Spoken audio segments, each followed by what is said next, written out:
బండి సంజయ్ గారు కొన్ని వ్యాఖ్యలు అయితే చేస్తున్నారు. ఏంటంటే నా తలేనని అనుకుంటా కానీ ముస్లిమ్స్కి అసలు దొంగ నమాజ్లు దొంగ టోపీలు పెట్టుకొని నేను అసలు ఇలా చేయను అని చెప్పి, సో దాని గురించి మీరు ఏం మాట్లాడతారు?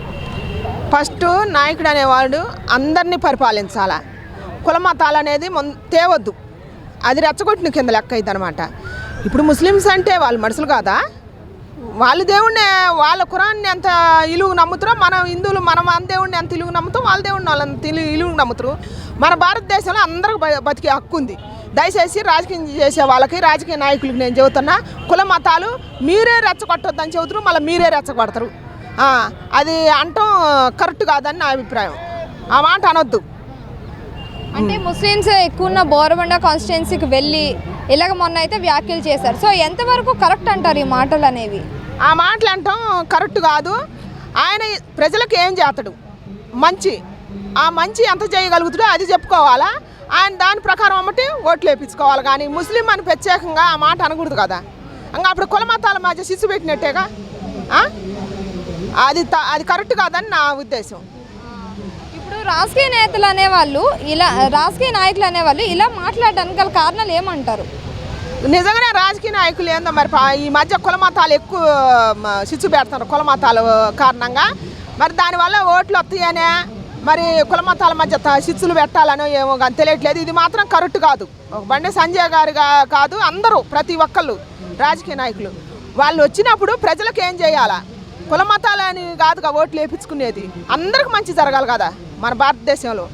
అందుకని దయచేసి వాళ్ళకు మంచి చేస్తాం, మేము ఇది చేస్తాం, మీకు ఇది లేకపోతేనని చెప్పి రావాలి రాజకీయ నాయకులు. వాళ్ళకు భరోసా ఇవ్వాలి. అది రాజకీయం చేసే రాజకీయ నాయకుడు లక్షణాలు ఉండాల్సింది. కానీ కులము, ఇది కులము, వీళ్ళుంటే నేను చేయను, వాళ్ళుంటే నేను చేయను అనే మాట అంటాం మాత్రం చాలా తప్పు. అంటే పార్టీలు మతాన్ని వాడి ప్రజలనే గెలుచుకుంటారా? ప్రజల మనసులు అనేది గెలుచుకుంటారా? గెలుచుకోరు. అందుకే మరి అట్ట అనొద్దు. అందుకే కొంతమంది నాయకులు ఓడిపోయేది. మత శిక్షలు పెట్టకూడదు కదా. మతాలు వద్దు, కులాలు వద్దు. నీకు రాజకీయ నాయకుడికి ఏంటంటే అందరూ ఒకటే, అందరూ సమానత్వం. ఆయన బయటికి వెళ్ళి ఒక రాజకీయం జెండా వేసుకున్న తర్వాత కుల మతాల భేదం చూడకూడదు. ఎందుకంటే ఆయన ఒక ఇంటి పెద్ద అనమాట. అందుకని అందరూ ఆయన బిడ్డలాగానే భావించి వాళ్ళ సమస్యలు తెలుసుకొని వాళ్ళకి ఏం చేయాలనో వాళ్ళకి చేసి అట్టా అని వాళ్ళ మెప్పించుకొని ఓట్లు వేయించుకోవాలి. అది రాజకీయ నాయకుడి లక్షణాలు. కానీ ఇట్లా కుల మతాల మధ్య శిచ్చులు పెడితే గొడవలు అయిపోతాయి. అది అంటే ఇలాంటి వ్యాఖ్యలు అనేది ఎవరికి లాభం అంటారు? సోషల్ మీడియా వాళ్ళకా, ప్రజలకా, లేకపోతే నాయకులకా? ఎవరికి? నాయకులకే లాభం, ప్రజలకేం లాభం కాదు. ఇంకా ప్రజలు ఏముంది అదే దృష్టిలో పెట్టుకుంటారు. ఇప్పుడు నా కులం నాకే గొప్ప, నీ కులం నీకే గొప్ప అని వీళ్ళు కొట్టుకొని చేస్తారు. మధ్యలో అమాయకమైన ప్రజలు కొట్టుకొని చేస్తారు. ఇప్పుడు దయచేసి ఇది మారాల. రాజకీయ మాటలిని మనం కొట్టుకొని సావద్దు. వాళ్ళ సలోభాల కోసం, వాళ్ళ ఆ 2 రోజుల కోసం మాట్లాడతారు, మనల్ని రెచ్చగొడతారు. మనం గుర్తించి మనమే కలిసి ఉండాల్సిన వాళ్ళం అందరం తర్వాతకి. అందుకని దయచేసి మనం కొట్టుకోవద్దు, తిట్టుకోవద్దు. వాళ్ళ కుల మతాల మధ్య శిచ్చులు పెట్టిన వాళ్ళ ఓట్ల కోసం మనం కుల మతాలు అని నీకు నీవే ఎక్కువ, నాకు నేనే ఎక్కువ అని మనం కొట్టుకోవద్దు, తిట్టుకోవద్దు. ఒక తల్లి బిడ్డలాగా ఉందాం అందరం. అది అంటే ఇప్పుడు రాజకీయాలు అనేవి ఇప్పుడు మతం మీద జరగాలంటారా? రాజకీయాలు అనేవి మతం మీద జరగాలంటారా? మతం మీద జరగాలని మన రాజ్యాంగంలో రాసిందా? మతం మీద జరిగితే అసలు ఏ రాజకీయ నాయకుడు రాడు.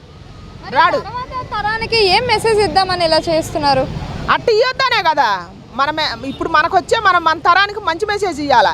మత కళలు సృష్టించవద్దు. నువ్వు తక్కువ నేను ఎక్కువ అని చెబితే అది రాజకీయం కాదు కదా. అందరూ సమానమే, అందరిది ఒకటే మడిసి కులం అని చెప్పి మెప్పించి వాళ్ళ సమస్యలు తీర్చినోడే నిజమైన నాయకుడు. ఇప్పుడు బండి సంజయ్ గారు ముస్లిమ్స్ని నేను ఓటు అడగను, తల అనుకుంటా కానీ వాళ్ళ దగ్గరికి వెళ్ళి అయితే నేను ఓటు అడగను అంటున్నారు కదా.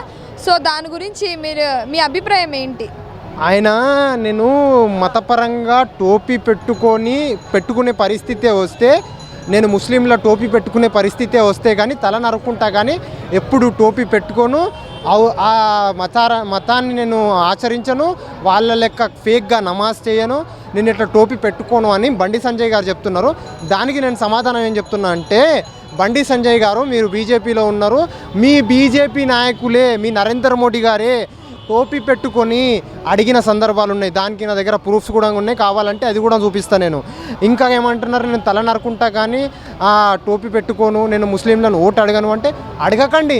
మీకు ఎవరేస్తా అని చెప్పి ఓట్లు అడగాల్సిన పరిస్థితి వస్తుందని చెప్పి బోరబండలో ఉన్న కాన్స్టిట్యున్సీలో ముస్లిమ్స్ ఎక్కువ ఉన్న కాన్స్టిట్యున్సీలో ముస్లింని కించపరిచే విధంగా మాట్లాడడానికి, ముస్లింలను కించపరిస్తే ముస్లింలు బీఆర్ఎస్ కోటేస్తారు, దానివల్ల కాంగ్రెస్కి నష్టం జరుగుతుందని చెప్పి కాంగ్రెస్ని ఓడగొట్టాలనే కుట్రతోని, ఆ కుతంత్రంతో మీరు ఈ విధంగా చేస్తున్నారని అయితే అనుకుంటున్నారు అందరూ. అది వాస్తవం. అంటే రాజకీయ నేతలు ఇలా మాట్లాడడానికి గల కారణం ఏమంటారు?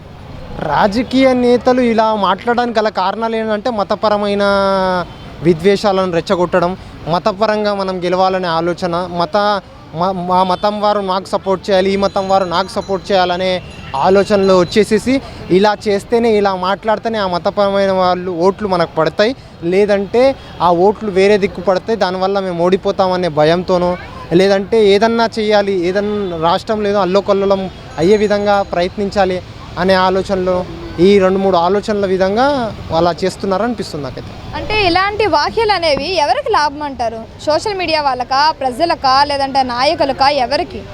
ఎవరికి లాభం అయితే లేదు. అది ఎవరికి లాభం అంటే రాజకీయ నాయకులకే లాభం. ఏ విధంగా అంటే మీరు ఇప్పుడు నిన్న ఆయన చెప్పిన తర్వాత దాన్ని తీసుకొని వేరే పార్టీ వాళ్ళు ఏమంటారంటే మీ నాయకుడు టోపీ పెట్టుకొని అడగలేదా, మీ నాయకుడు ఆ దర్గాలోకి వెళ్ళలేదా, మీ నాయకుడు అటు వెళ్ళలేదా, మీరు అటు వెళ్ళలేదా, మీరు అది చేయలేదా అని క్వశ్చన్ చేస్తారు. దానివల్ల ఏమైతే డెబిట్ అవుతుంది. దానివల్ల నష్టం ఎవరికి జరుగుతుంది అంటే ఇద్దరు కొట్లాడుకుంటే మూడోనికి లాభం అయినట్టు మూడో పార్టీకి లాభం జరిగే అవకాశాలు ఉంటాయి. ఇది అంటే బండి సంజయ్ గారు మాట్లాడిన మాటలు ఇవి కరెక్టే అంటారా? సరైనవేనా? బండి సంజయ్ గారు మాట్లాడిన మాటలను నేనైతే ఖచ్చితంగా ఖండిస్తున్నా.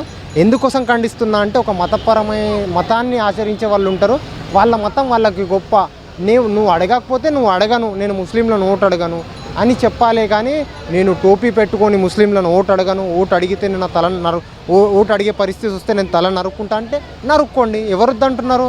మిమ్మల్ని నరుక్కోమని ఎవరు అడగట్లేదు, మిమ్మల్ని టోపీ పెట్టుకొని ఓట్లు అడగమని ఎవరు అడగట్లేదు, మీరే చెప్తున్నారు. అంటే అవతల వాళ్ళు పార్టీ వాళ్ళు పెట్టుకున్నారంటే వాళ్ళు ఏమంటున్నారు, మా మతాన్ని గౌరవిస్తాం, ఇతర మతాన్ని దాని గురించి చెప్తున్నారు. ఇతర మతాన్ని నేను కించపరిచే విధంగా ఉండం, మేము ఇతర మతాన్ని కూడా గౌరవిస్తాం, మా మతాన్ని మేము ఆచరిస్తాం, ఇతర మతాన్ని గౌరవిస్తాం అని అంటున్నారు. వాళ్ళు టోపీ పెట్టుకున్నారంటే ఎప్పటి నుంచి కాదు ఎప్పటి నుంచో పెట్టుకుంటారు. వాళ్ళు పెట్టుకొని అడుగుతారు. ఇప్పుడు మీ దర్గాకి వెళ్ళినప్పుడు మేము టోపీ పెట్టుకొని దేవుణ్ణి ప్రార్థిస్తారు, గుడికి వెళ్ళినప్పుడు బొట్టు పెట్టుకొని దేవుణ్ణి ప్రార్థిస్తారు. ఇది అంతేది సింపుల్ లాజిక్. చర్చికి వెళ్ళినప్పుడు చర్చ్ విధంగా ఉంటుంది, ఎక్టి వెళ్తే అటు ఆ విధంగా ఉంటుంది. ఇప్పుడు ముఖ్యమంత్రి గారు టోపీ పెట్టుకుని అడిగినందుకు ఈయన ఈ విధంగా మాట్లాడిందని చెప్తున్నారు కదా. ముఖ్యమంత్రి గారు ఏమంటున్నారంటే ఒక ముఖ్యమంత్రి హోదాలో ఉండి అన్ని మతాల వారిని గౌరవించే ఒక హక్కు ఆయనకు ఉంది, గౌరవించాలి కూడా. ఎందుకంటే ఒక్క మతం వాళ్ళు ఓటేస్తే మాత్రమే ఆయన ముఖ్యమంత్రి అయిపోలేదు, అందరు ఓటేస్తేనే ఆయన ముఖ్యమంత్రి అయింది. కాబట్టి అందరినీ గౌరవించాలి, అందరినీ యొక్క దాన్ని అది చేయాలి. కాబట్టి ఆయన అట్లా చేసిండు, ఆయన టోపీ పెట్టుకున్నాడని నేను అంటా. అంటే ఇప్పుడు రాజకీయాలు అనేవి మతం బట్టి జరగాలంటారా, మతం మీద జరగాలంటారా? మతం మీద కాదు, అభివృద్ధి మీద జరగాలి. రాజకీయాలు అనేవి అభివృద్ధి మీద, మన యొక్క భారతదేశం ముందుకెళ్లే విధంగా, మన రాష్ట్రం ముందుకెళ్లే విధంగా, మన రాష్ట్రం యొక్క బాగుపడే విధంగా ఉండాలి రాజకీయాలు. కానీ ఈ మతపరమైన రాజకీయాలను ఖండించి మతపరమైన రాజకీయ నాయకులకు ఓటు వేయకుండా చూడాలనేది నా యొక్క విజ్ఞాపం. అంటే ఇప్పుడు ఇలా రాజకీయ నాయకులు చేస్తే దీని తర్వాత తరానికి ఏం మెసేజ్ ఇద్దామని, అసలు ఏం మెసేజ్ ఇద్దామని? మీరు రాజకీయంగా ముందుకెళ్ళాలంటే మతపరంగా కొట్లాడండి, మతపరంగా మాట్లాడండి, జై శ్రీరామ్ అనండి, చెప్పండి, అయిపోద్ది, మీకు ఓట్లు వచ్చేసేస్తాయి, మీరు గెలిచేసేస్తారు. అది అనే విధంగా నడుస్తుంది ప్రజెంట్ పాలిటిక్స్. ఇప్పుడు నేను ఒక ముస్లింని ఇప్పుడు నేను మీకు చెప్తున్నా, ఇప్పుడు జై శ్రీరామ్ అన్నా ఏమన్నా తప్పు ఉందా? ఇప్పుడు నేను అన్నా బరాబర్ అంటా, దానిది ఏముంది, అంత ప్రాబ్లం ఏమీ లేదు కదా. జై శ్రీరామ్ అన్నంత మాత్రాన నేను హిందువులలో కలిసిపోను, అల్లాహు అక్బర్ అన్నంత మాత్రాన వాళ్ళు ముస్లింలలో కలిసిపోరు. టోపీనంత పెట్టినంత మాత్రాన సీఎం రేవంత్ రెడ్డి గారు ముస్లిం కులాన్ని ఆచరించరు, బొట్టు పెట్టినంత మాత్రాన నేను తెలుగు ఆచారాలను ఆచరించను.